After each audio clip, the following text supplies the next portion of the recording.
अब तक हमने देखा कि अगर कोई दो चार्जेस है, लेट अस से Q1 चार्ज और एक चार्ज Q2, और इन दोनों के बीच का डिस्टेंस लेट अस से अगर ये R हुआ, तो इस सिस्टम में एक पोटेंशियल एनर्जी होता है।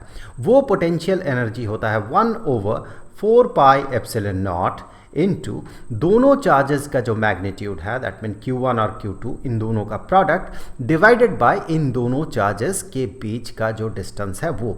सो इस तरह से हम potential energy system of charges का इस तरह से हम रिप्रेजेंट कर सकते हैं। लेकिन हमेशा ऐसा नहीं होता है कि कोई एक चार्ज जो कि इलेक्ट्रिक फील्ड या इलेक्ट्रिक पोटेंशियल क्रिएट कर रहा है उसका इंफॉर्मेशन हमेशा हमारे पास रहे, ऐसा नहीं होता है। जैसे कि मेरा कहना यह है कि जैसे कि मान ले एक चार्ज का सोर्स है जिसके बारे में हमें कुछ नहीं पता, लेकिन वो अपने आसपास के रीजन में इलेक्ट्रिक फील्ड और इलेक्ट्रिक पोटेंशियल बना रहा है, जिसके बारे में हमारे पास आइडिया है कि किस पॉइंट में कितना पोटेंशियल है और किस पॉइंट में कितना इलेक्ट्रिक फील्ड है। लेट अस से कि ये एक पॉइंट है, पॉइंट P, इस पॉइंट का पोटेंशियल है V।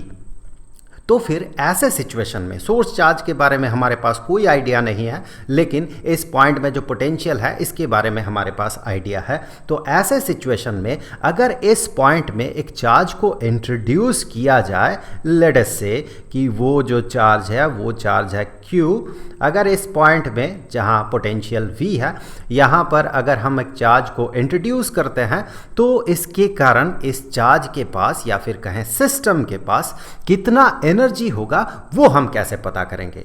देखिए प्रीवियस वीडियोस में हमने इस पे थोड़ा बहुत बात किया है, फिर भी चलिए एक बार फिर से इस पे डिस्कशन हो जाए। तो यहाँ पर जो पोटेंशियल है, इलेक्ट्रिक पोटेंशियल, उसे हम कैसे डिफाइन करते हैं, यहीं से इसका जवाब हमें मिल जाता है। इलेक्ट्रिक पोटेंशियल इस पॉइंट का, ये अगर V हुआ, इसका मतलब इस पॉइंट में अगर हम एक यूनिट पॉजिटिव चार्ज इंट्रोड्यूस करते हैं, +1 अमाउंट का चार्ज अगर हम इंट्रोड्यूस करते हैं, तो इसके लिए जो काम करना पड़ेगा, जो वर्क होगा इसके लिए, that work is numerically equal to that V potential, electric potential. तो अगर यूनिट पॉजिटिव चार्ज को उस पॉइंट में लाने के लिए अगर V अमाउंट ऑफ वर्क करना पड़े, इसका मतलब Q चार्ज को वहाँ तक लाने के लिए जो काम करना पड़ेगा वो होगा Q इंटू V। सो यहाँ से ये क्लियर है कि किसी पॉइंट का पोटेंशियल अगर V हुआ, वहाँ पर अगर हम Q चार्ज को इंट्रोड्यूस करते हैं तो इसका मतलब यही होगा कि वहाँ सिस्टम में जो पोटेंशियल एनर्जी रहेगा वो होगा Q इंटू V। अब मान ले एक और पॉइंट कंसीडर करते हैं। लेट अस से यहाँ पर एक और पॉइंट है जिसका पोटेंशियल है V डैश। हम क्या कर रहे हैं, इसी चार्ज को, इसी Q चार्ज को यहाँ से हम क्या करेंगे, यहाँ से हम भेज देंगे इस दूसरे वाले पॉइंट में।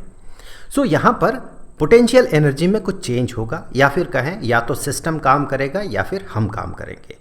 तो यहाँ पर हम जो काम करेंगे इस चार्ज को यहाँ से यहाँ तक ले जाने के लिए, उतना ही उसका पोटेंशियल एनर्जी में इंक्रीमेंट होगा। या फिर अगर इसका उल्टा देखें कि अगर सिस्टम खुद काम किया चार्ज को यहाँ से यहाँ भेजने के लिए, तो फिर जितना काम सिस्टम करेगा उतना उसका पोटेंशियल एनर्जी में ड्रॉप होगा।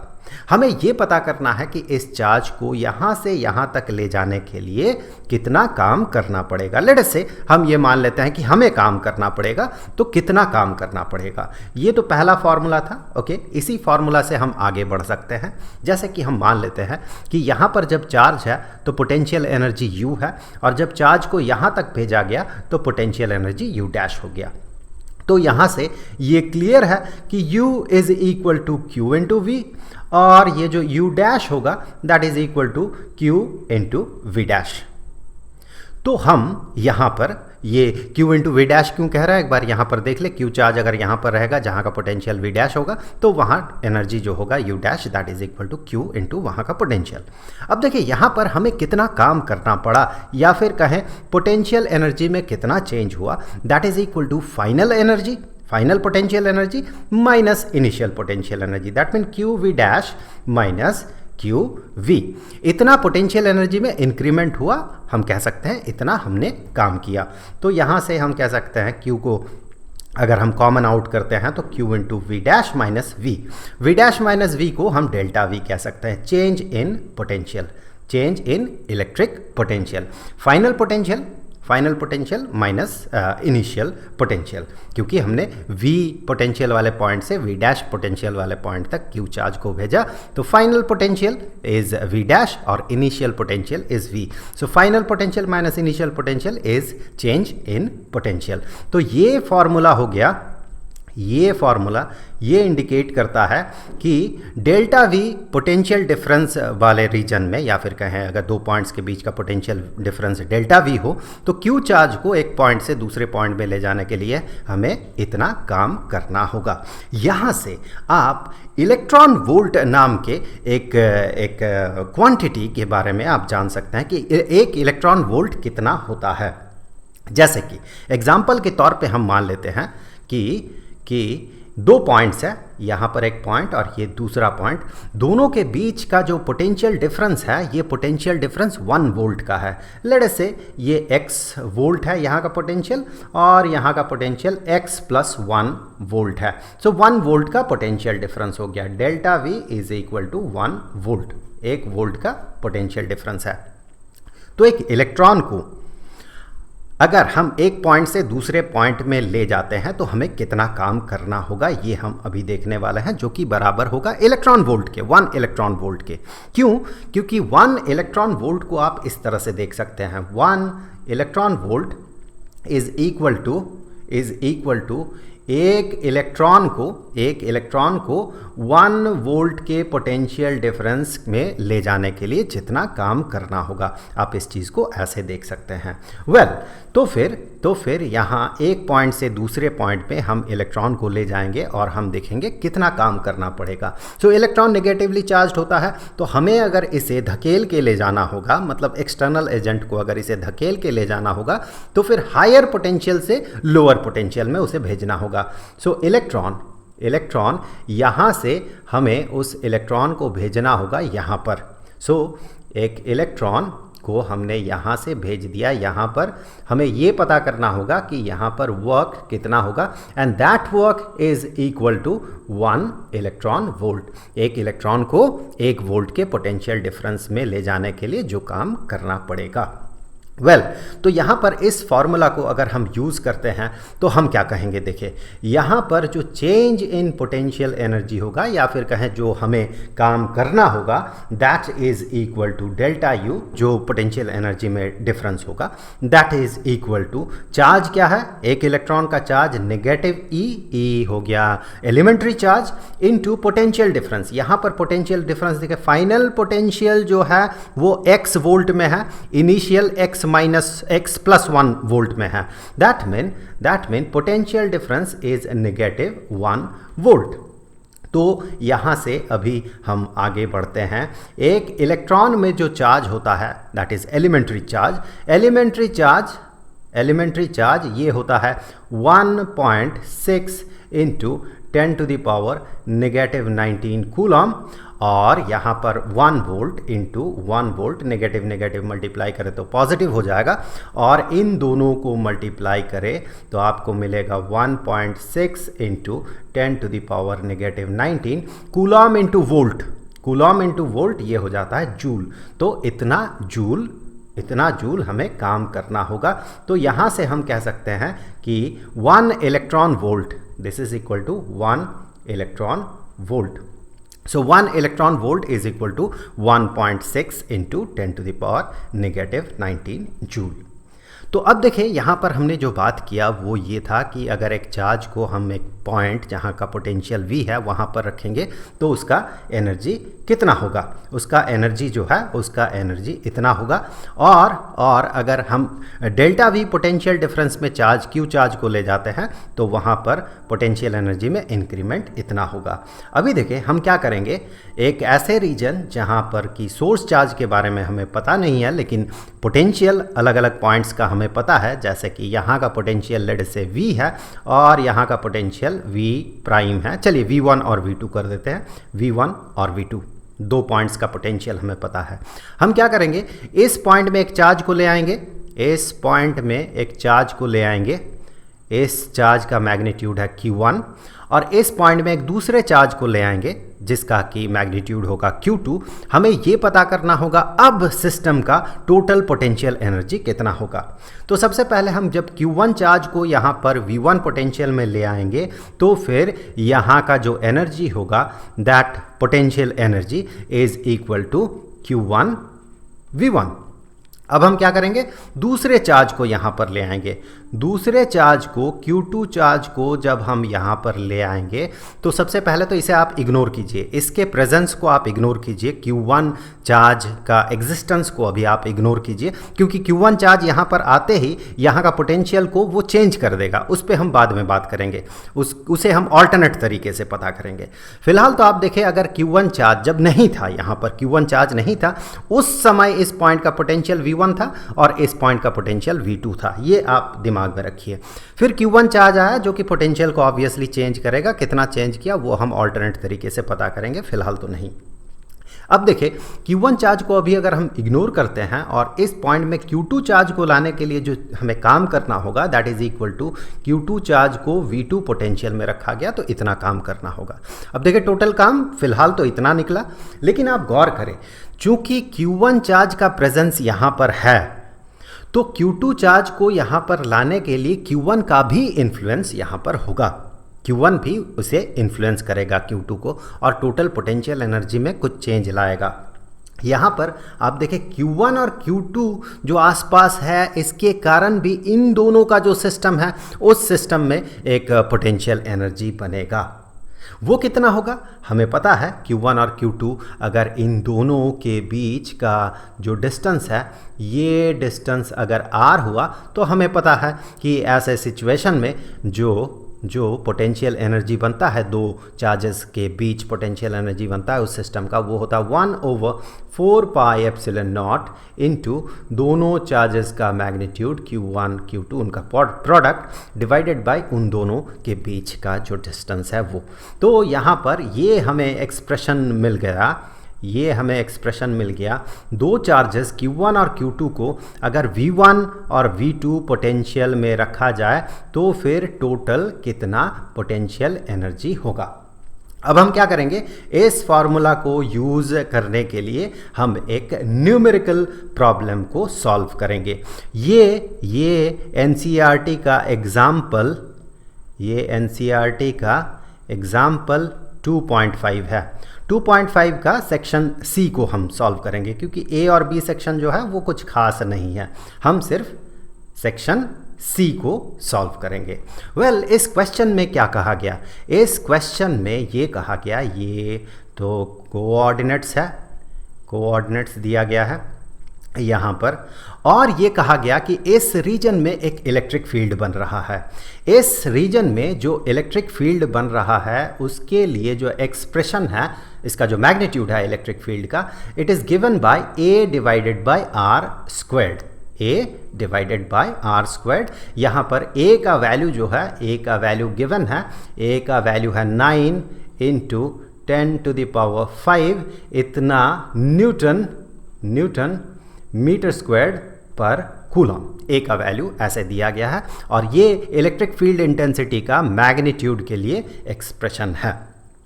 और क्या कहा गया यहाँ पर कहा गया है कि दो चार्जेस, एक का मैग्नीट्यूड, यहाँ पर एक चार्ज को रखते हैं, ये एक चार्ज और ये हो गया दूसरा चार्ज, एक का मैग्नीट्यूड है 7 माइक्रोकूलम और दूसरा चार्ज का मैग्नीट्यूड है -2 माइक्रोकूलम। दोनों को जो प्लेस किया गया वो उसका जो कोऑर्डिनेट्स है, सिंपली कहूँ तो एक्स एक्सिस में उसे प्लेस किया गया, और ये जो ओरिजिन है, ओरिजिन से इस चार्ज को 9 सेंटीमीटर दूर रखा गया इस तरफ बाईं तरफ, और दूसरे चार्ज को 9 सेंटीमीटर दूर रखा गया दाहिनी तरफ ओरिजिन से। हमें ये पता करना होगा कि इस सिस्टम का टोटल पोटेंशियल एनर्जी कितना होगा, ये है क्वेश्चन। अब आते हैं इसके सॉल्यूशन पे। देखिए, इसे सॉल्व हम कैसे करेंगे, इसके लिए फॉर्मूला देखिए हमने इससे पहले डिराइव किया है। हमें सबसे पहले यहाँ का पोटेंशियल पता करना होगा, वहाँ का चार्ज Q1 जो कि है 7 माइक्रोकूलम, चलिए मैं इसे नाम दे देता हूँ Q1। सो इसे मैं नाम दे देता हूँ Q1 और ये जो है -2 माइक्रो कूलम ये है Q2। तो हमें सबसे पहले इस पॉइंट का पोटेंशियल एज V1 इसे पता करना होगा और इस पॉइंट का potential electric potential as V2 हम पता करेंगे और फिर ये वाला फार्मूला हम अप्लाई करेंगे, उसे भी जोड़ेंगे हम। यहाँ दोनों के बीच का डिस्टेंस तो पता है जो कि R होगा, दोनों के बीच का डिस्टेंस 18 सेंटीमीटर का होगा, दोनों चार्जेस का मैग्नीट्यूड गिवन है, तो ये वैल्यू जो है हम आसानी से पता कर सकते हैं। डिफिकल्ट पार्ट जो है इस क्वेश्चन का वो ये है कि इस पॉइंट का पोटेंशियल कितना होगा और इस पॉइंट का इलेक्ट्रिक पोटेंशियल कितना होगा, ये डिफिकल्ट है। इलेक्ट्रिक फील्ड के एक्सप्रेशन से हमें इलेक्ट्रिक पोटेंशियल भी पता करना होगा। यहाँ पर मैं आपको बता दूँ ये जो R है, this R is distance from origin, distance from origin, origin से यहाँ पर ओरिजिन है, ओरिजिन से ये ओरिजिन O, ओरिजिन से डिस्टेंस है R।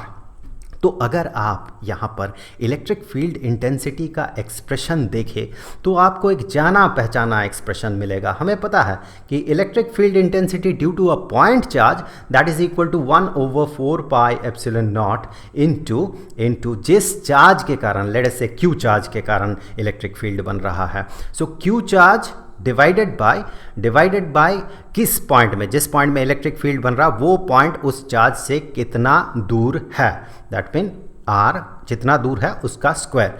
तो ये इलेक्ट्रिक फील्ड इंटेंसिटी का फॉर्मूला होता है। हमें पता है कि Q चार्ज के कारण R डिस्टेंस दूर, उस चार्ज से R डिस्टेंस दूर कितना इलेक्ट्रिक फील्ड इंटेंसिटी बनेगा, उसका मैग्नीट्यूड हम इस एक्सप्रेशन से डिनोट करते हैं। आप गौर करें कि यहाँ पर ये जो पार्ट है, इस पार्ट को अगर हम A माने तो हमें ये वाला एक्सप्रेशन मिलेगा। तो फिर यहाँ से हम कह सकते हैं कि A is equal to 1/4 pi epsilon naught into Q। ये हो गया A का वैल्यू। ये हो गया A का वैल्यू। हमने जैसे बात किया था थोड़ी देर पहले कि R क्या है, ओरिजिन से डिस्टेंस है उस पॉइंट का जिस पॉइंट का इलेक्ट्रिक फील्ड इंटेंसिटी इस एक्सप्रेशन से गिवन है। तो यहाँ पर सिचुएशन ऐसा बन रहा है मानो कि Q अमाउंट का चार्ज यहाँ पर ओरिजिन में सिचुएटेड है और वो इलेक्ट्रिक फील्ड बना रहा है आसपास के रीजन में। आप गौर से देखें इस एक्सप्रेशन से फिर वो गाइडेड होगा अगर यहाँ पर Q अमाउंट का चार्ज रहेगा तो, और फिर A का वैल्यू अगर इतना हुआ तो फिर इलेक्ट्रिक फील्ड इंटेंसिटी को हम इस एक्सप्रेशन से रिप्रेजेंट कर सकते हैं। तो आप मान के चलिए कि यहाँ पर ओरिजिन में एक चार्ज है, Q अमाउंट का चार्ज यहाँ पर है जो कि इलेक्ट्रिक फील्ड अपने आसपास बना रहा है। अगर ऐसा हुआ तो फिर उस Q चार्ज के कारण जो इलेक्ट्रिक पोटेंशियल बनेगा अलग अलग पॉइंट पे, उसके लिए भी हम एक्सप्रेशन बना सकते हैं। हमें पता है कि इलेक्ट्रिक पोटेंशियल का जो एक्सप्रेशन होता है वो होता है 1/4 pi epsilon naught into source charge capital Q divided by जिस पॉइंट का पोटेंशियल हम पता कर रहे हैं उस पॉइंट का उस सोर्स चार्ज से डिस्टेंस R। आप गौर करें, अब यहाँ से A का वैल्यू जो कि इतना है तो यहाँ से हम कह सकते हैं potential is equal to A divided by R। So अब आप इस एक्सप्रेशन से आप इलेक्ट्रिक पोटेंशियल इस पॉइंट का और इलेक्ट्रिक पोटेंशियल इस पॉइंट का आसानी से पता कर सकते हैं। लेट अस से कि इस पॉइंट का जो इलेक्ट्रिक पोटेंशियल है that electric potential is V1 और इस पॉइंट का जो इलेक्ट्रिक पोटेंशियल है that electric potential is V2। So V1 और V2 को हम आसानी से पता कर सकते हैं। यहाँ पर V1 का जो वैल्यू होगा that is equal to A divided by R। A का वैल्यू कितना है, A का वैल्यू है 9 इंटू 10 टू द पावर 5 इतना newton metre square per coulomb divided by R। That mean R का मतलब क्या होगा, ओरिजिन से उस पॉइंट का डिस्टेंस। किस पॉइंट का, यहाँ पर इस पॉइंट का डिस्टेंस। ऑब्वियसली ओरिजिन से 9 सेंटीमीटर दूर रखा हुआ है तो ये हो जाएगा 9 इंटू -2 इतना मीटर। क्योंकि 9 सेंटीमीटर दूर, 9 सेंटीमीटर को हम 9 into 10 to the power -2 metre कह सकते हैं। सो वो वाला डिस्टेंस यहाँ पर जो कि r होगा इस पॉइंट के लिए। उसी तरह से v2 का भी वैल्यू आप पता कर सकते हैं, v2 भी इतना ही होगा क्योंकि ये चार्ज भी 9 सेंटीमीटर दूर ही रखा हुआ है ओरिजिन से। So that is also equal to v2। ये v1 और v2 का वैल्यू सेम होगा। अब हम क्या करेंगे, अब हम ये वाला फॉर्मूला यहाँ पर अप्लाई करेंगे कि जो टोटल पोटेंशियल एनर्जी होगा दैट इज इक्वल टू चलिए मैं एक बार फॉर्मूला लिख लेता हूँ, Q1V1 ये वाला फॉर्मूला प्लस Q2V2 प्लस 1/4πε0, 1/4πε0 ये कूलॉम्स कांस्टेंट है, well into Q1 into Q2 divided by दोनों के बीच का जो डिस्टेंस है, दोनों के बीच का डिस्टेंस को R12 नाम दे देते हैं, R12। In this case R12 क्या हो जाएगा, 18 सेंटीमीटर का होगा, दोनों चार्जेस का बीच का जो डिस्टेंस है वो। वेल अभी वैल्यूज को सिर्फ हमें पुट करना है। Q1 का वैल्यू जो आप देखें यहाँ पर क्या है, 7 microcoulomb. So 7 into 10 to the power -6, micro का मतलब होता है 10 टू द पावर -6, इतना कूलम, क्योंकि 10 टू द पावर -6 माइक्रो होता है, इतना कूलम इनटू जो पोटेंशियल है that potential is equal to, यहाँ से ना मैं 9 और ये 9 कैंसिल कर देता हूँ, यहीं पर छोटा हो जाएगा, और इस वैल्यू को अगर मैं यहाँ पर इवेल्युएट कर लेता हूँ इसे, सो मीटर और 1 मीटर को कैंसिल कर देगा ये, और यहाँ पर हमें मिल जाएगा 10 टू द पावर -2, अगर ये न्यूमरेटर में जाएगा सो ये हो जाएगा 10 to the power 7। Okay, so 10 to the power 7 हो गया ये newton metre per coulomb. So अब हम यहाँ से आगे बढ़ते हैं, ये जो है चार्ज हमने 7 माइक्रोकूलम चार्ज रखा इनटू यहाँ का जो पोटेंशियल है, इस पोटेंशियल को हम यहाँ पर लिखते हैं, इस पोटेंशियल को दैट मीन ये हो गया 10 to the power 7 newton metre per coulomb. ये पर कूलम और कूलम ये कैंसिल हो जाएगा, यहाँ से मैं यहीं पर कैंसिल कर देता हूँ अभी, कूलम और पर कूलम यहाँ से कैंसिल हो जाएगा। आप यूनिट के तौर पे देखें न्यूटन मीटर बचा हुआ है, न्यूटन मीटर क्या होता है, जूल होता है न्यूटन मीटर, और एनर्जी का यूनिट जूल होना भी चाहिए। ये तो है Q1V1। इसी तरह से यहाँ से आगे बढ़ते हुए अब Q2V2 पता करते हैं। Q2 कितना है, -2 माइक्रोकूलम। सो -2 माइक्रो के कारण हम 10 टू द पावर -6 लिखेंगे, इतना कूलम इनटू V2 भी इसी के बराबर होगा 10 to the power 7 newton metre per coulomb. यहाँ से फिर से इसे कैंसिल कर देते हैं, कूलम और ये पर कूलम यहाँ से कैंसिल हो गया, यहाँ भी यूनिट वही बचेगा न्यूटन मीटर। अब क्या है, नेक्स्ट पार्ट जो है, ये वाला पार्ट जो है 1/4πε0 into Q1 Q2 divided by R12, इसे अभी हमें इवेल्युएट करना है। सो 1/4πε0 ये होता है coulomb's constant, that is equal to 9 into 10 to the power 9, इतना newton metre square per coulomb square. ये हो गया coulomb's constant. Coulomb's constant into Q1 into Q2। So Q1 है 7 microcoulomb, so 7 into 10 to the power -6 इतना coulomb into -2 microcoulomb, so -2 into 10 to the power -6 इतना coulomb divided by इन दोनों के बीच का जो डिस्टेंस है 18 सेंटीमीटर का। सो 18 सेंटीमीटर का जो डिस्टेंस है 18 into 10 to the power -2 metre कहेंगे हम 18 सेंटीमीटर को, 18 into 10 to the power -2 metre. Well so यहाँ से अब हम क्या करेंगे, देखिए यहाँ से coulomb into coulomb is coulomb square और पर कूलम स्क्वायर यहाँ से कैंसिल हो गया, ये मीटर न्यूमरेटर के 1 मीटर को कैंसिल कर देगा। अब देखें 9 इंटू 2 इज 18, नेगेटिव साइन यहाँ पर एग्जिस्ट कर रहा है, ये ध्यान रखें, और ये 18 को वो कैंसिल कर देगा। अब यहाँ से आगे बढ़ते हैं, आप गौर से देखिए ये क्या बन जाएगा, फर्स्ट पार्ट जो है क्या बन जाएगा, 7 into 10 to the power -6 into 10 to the power 7, तो ये हो जाएगा 10 टू द पावर 1 इतना न्यूटन मीटर को यहीं पर जूल लिख देते हैं, जूल। और फिर ये हो जाएगा -2 फिर से यहाँ पर 10 हो जाएगा, सो -2 इंटू 10 इतना जूल। और इसे जब हम कैलकुलेट करेंगे तो हमें क्या मिलेगा, देखिए 10 टू द पावर -6 और 10 टू द पावर -6 कितना हो गया, 10 to the power -12। 10 to the power -2 numerator में जाएगा तो 10 टू द पावर 2 हो जाएगा। 10 to the power -12 into 10 to the power 2 ये हो जाएगा 10 टू द पावर -10। और यहाँ पर 10 टू द पावर 9 है, so 10 to the power 9 into 10 to the power -10 ये हो जाएगा 10 टू द पावर -1। सो यहाँ से ये माइनस साइन सबसे पहले, और ये 7 इंटू 10 टू द पावर -1, और इसका यूनिट होगा newton metre, that is joule. That is equal to 70 joule minus 20 joule minus 0.7 joule. अब कैलकुलेट करें, 70 minus 20 is 50 minus 0.7 is 49.3 joule. तो ये जो सिस्टम है, इस सिस्टम का टोटल एनर्जी होगा, टोटल पोटेंशियल एनर्जी जो होगा, ये पोटेंशियल एनर्जी होगा 49.3 जूल। वेल, तो आई होप कि ये वीडियो आपके लिए हेल्पफुल रहा होगा। अगले वीडियो का लिंक आपको यहाँ पर स्क्रीन पे मिल जाएगा, यहाँ क्लिक करके आप उस वीडियो को देख सकते हैं। अब जाते जाते मैं आपको बता दूं कि पूरे चैप्टर का जो प्लेलिस्ट है उसका लिंक आपको नीचे डिस्क्रिप्शन में मिल जाएगा। तो उम्मीद है कि अगले वीडियो में ज़रूर मुलाकात होगी। तो मिलेंगे आपसे अगले वीडियो में, तब तक के लिए खुश रहें। Good bye.